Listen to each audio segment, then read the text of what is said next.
তাহলে আলোচনার সামারি আমরা করি। বিশ্বনবী যার যেখানে ট্যালেন্ট তাকে ওইখানে কাজে লাগাতেন। আওয়াজ করে বলেন ঠিক কিনা? এবার একটা ইন্টারভিউ হবে, আওয়াজ করে বলেন আবু মাহজুরাকে বিশ্বনবী কি বানাইছেন?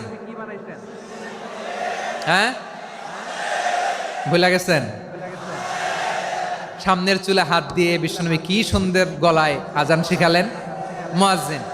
যায়েদ বিন সাবেতকে একাডেমিক প্রজেক্টের দায়িত্ব দিয়েছেন, তিনি ছিলেন বিশ্বনবীর দোভাষী ব্যক্তিগত সচিব। Musab ibn Umair the first ambassador of Islam. Abdullah ibn Abbas উম্মার বড় শিক্ষাবিদ মুফাসসির।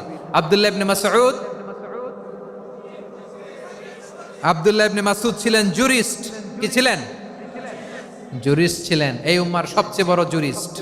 খালিদ বিন ওয়ালিদ সেনাপ্রধান। হাসান বিন সাবিত